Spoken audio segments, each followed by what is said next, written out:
Hello students, exam express channel में आप सभी का हार्दिक स्वागत है। इस चैनल के माध्यम से हम लोग देखेंगे domain and range of rational function के बारे में। तो domain and range of rational function में जो होता है, देखिए कि रेशनल फंक्शन हम लोग सबसे पहले बोलते किसको है। जो फंक्शन हम लोग का, देखिए एक होता है पोलिनोमियल फंक्शन। तो polynomial function f x by g x के फॉर्म में होना चाहिए और यहाँ पे g x not equal to zero होना चाहिए, यानी कि जो डिनोमिनेटर में है, जो हर में है, उसको नॉट जीरो होना चाहिए, क्योंकि नॉट जीरो पर फंक्शन जो होता है अनडिफाइंड हो जाता है। तो रेशनल फंक्शन को डिफाइंड होने के लिए नीचे वाले फंक्शन को नॉट जीरो होना पड़ता है। तो इस तरीके से हम लोग रेशनल फंक्शन का डोमेन एंड रेंज निकालने के लिए इसी बात का हम लोग ध्यान रखते हैं। यानी कि फर्स्ट क्वेश्चन अगर आपका हो गया, एफ एक्स इक्वल टू दिया है 3x+2 और नीचे दिया है x+1। इस फंक्शन का डोमेन निकालना अगर आपको है, इस फंक्शन का अगर आपको डोमेन बताना है, इस फंक्शन का डोमेन क्या है, तो डोमेन का मतलब होता है x का वैल्यू। डोमेन का मतलब क्या होता है? x का वैल्यू होता है। x के वैल्यू के लिए हम लोग x का वैल्यू पता लगाएंगे। तो सबसे पहले हम लोग ध्यान रखेंगे x के वैल्यू में कि नीचे वाला जो फंक्शन है, जो डिनोमिनेटर है, वो नॉट जीरो होगा। डिनोमिनेटर क्या होगा? नॉट जीरो होगा। ठीक है, तो हम लोग यहाँ से x, ये x+1 है, तो x+1 को हम लोग उधर ले जाएंगे तो x naught is equal to -1 हो जाएगा। यानी x का वैल्यू हम लोग जो जो इसमें रख सकते हैं वही मेरा डोमेन होता है। ठीक है, x का वैल्यू हम तो रखने का कुछ भी रख सकते हैं, बशर्ते x does not equal to -1, यानी कि x का वैल्यू हम -1 नहीं रख सकते हैं। इस कारण से इस फंक्शन का जो डोमेन है, इस फंक्शन का जो डोमेन है वो कोई भी रियल नंबर होगा। कोई भी क्या होगा? रियल नंबर होगा। लेकिन रियल नंबर का मतलब हम लोग x का वैल्यू इसमें कुछ भी रख सकते हैं, लेकिन इसको ये मना कर रहा है। यानी कि रियल नंबर में से हम लोग -1 को छोड़ करके इसका डोमेन हम लोग प्राप्त करेंगे। यानी कि डोमेन निकालने के लिए आपको x का वैल्यू प्राप्त करना होता है और x का वैल्यू रखने का हम कुछ भी रख सकते हैं, बशर्ते डिनोमिनेटर जीरो नहीं होना चाहिए। यानी कि हर वाला जो है फंक्शन वो जीरो नहीं होना चाहिए। ठीक है, तो हम लोग यहाँ पे हर वाले फंक्शन को जीरो नहीं होने के लिए मैंने यहाँ पर डिफाइन किया, तो पता चला कि x का वैल्यू -1 नहीं होना चाहिए। -1 को छोड़ करके कोई भी हम लोग रियल नंबर ले सकते हैं। इसलिए इस फंक्शन का जो डोमेन हो गया r -1, मतलब r में से रियल नंबर में से -1 को छोड़ करके जितने भी वैल्यू होंगे वो सभी के सभी डोमेन में शामिल हो जाएंगे।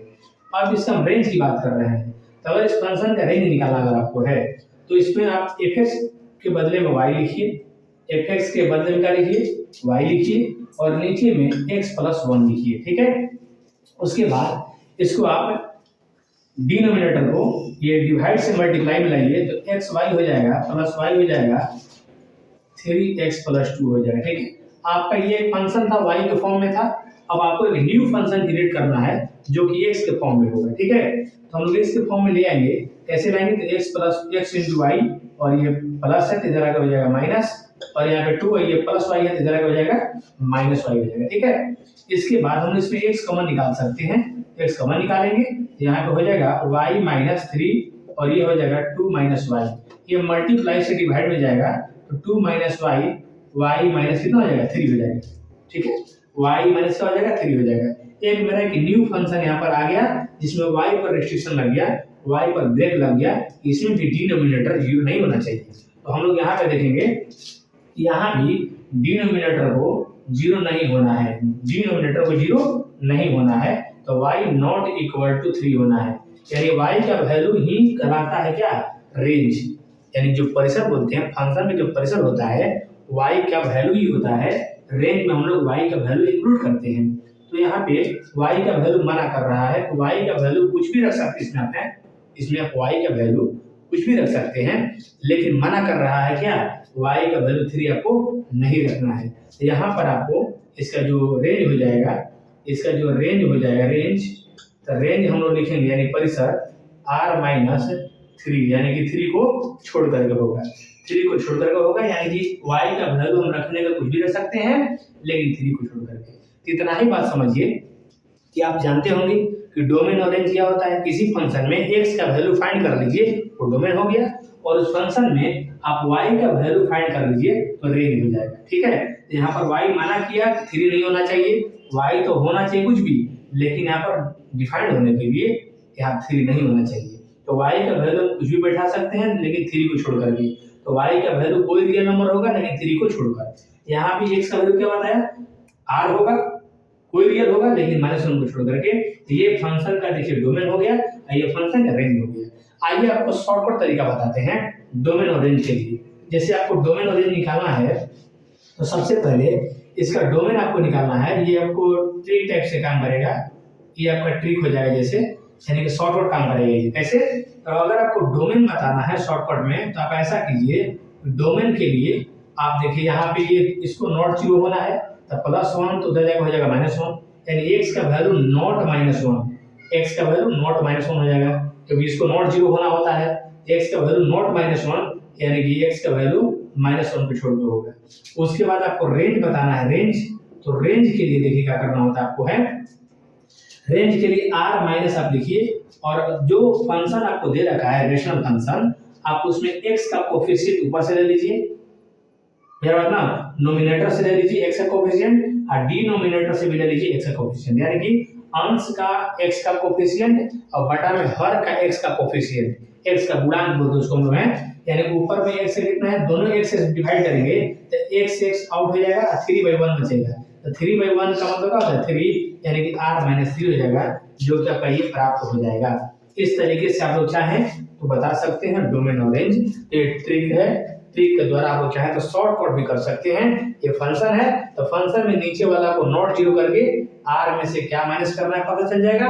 और उसके बाद यहाँ पर देखिए रेंज निकालने के लिए आप अंश हर में जहां भी x है दोनों x को डिवाइड में कर दीजिए, दोनों x को स्पेशल x को केवल स्पेशल x को डिवाइड में करना है भाई। यानी ऊपर में 3x नीचे में x कटेगा क्या बचेगा, 3 बचेगा, r-3।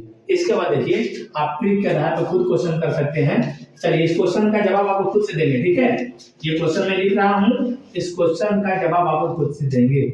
जैसे ये क्वेश्चन मेरे पास है, ध्यान देंगे बाबू, एक मेरे पास क्वेश्चन है 3x-4 और ये है x+2, इसका डोमेन क्या होगा आप खुद से जवाब दीजिए, इसका रेंज क्या होगा आप खुद से जवाब दीजिए, इस फंक्शन का डोमेन क्या होगा। तो हम नीचे वाले को नॉट 0 करेंगे तो x नॉट इक्वल टू -2 आ जाएगा, यानी कि जो डोमेन हो जाएगा नॉट इक्वल टू -2, यानी कि रियल नंबर कोई भी होगा -2 को छोड़ करके।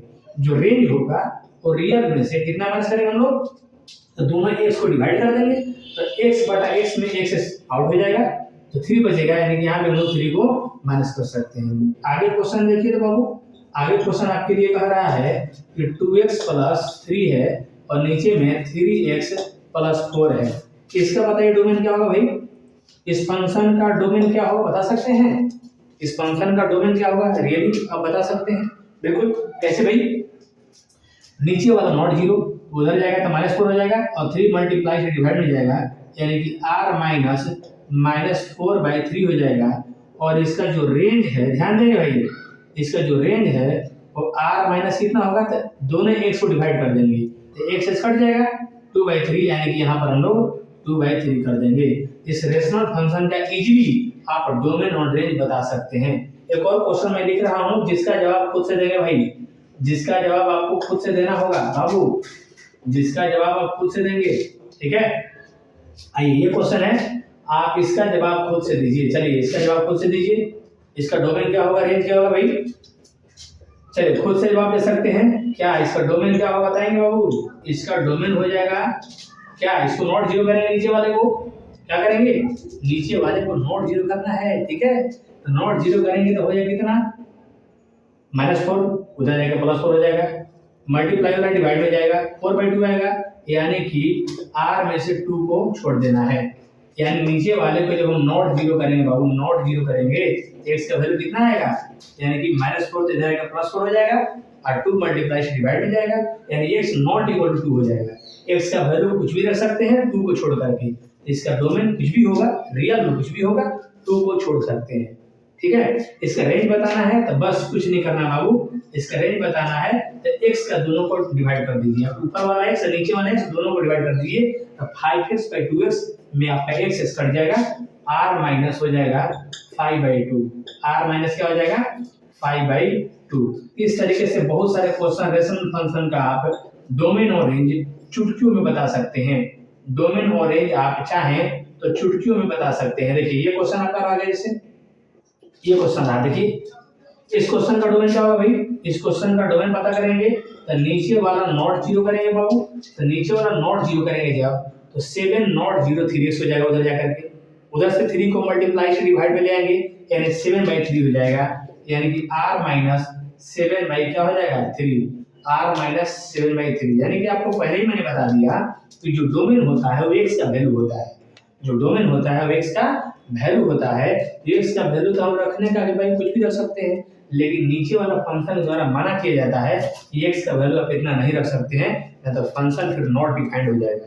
तो फंक्शन को डिफाइंड रहने देना है, फंक्शन जब नॉट डिफाइंड हो जाएगा तो फिर क्या उसका अस्तित्व नहीं बनेगा। फिर इसका रेंज क्या होगा भाई, इसका रेंज आप बता सकते हैं बिल्कुल, कैसे बताएंगे, इसका रेंज होगा वही तो बताए हैं, x/x कर देना है, नोमिनेटर का x और डिनोमिनेटर का x दोनों को डिवाइड कर दीजिए आप, यहाँ 2x यहाँ -3x, यहाँ 2x माइनस 3x है तो x जाएगा, x कट जाएगा तो 2/-3 बचेगा, यानी कि रेंज लिखाएगा इसका, रेंज लिखाएगा -2/3, हम माइनस को भी ऊपर में लिखेंगे।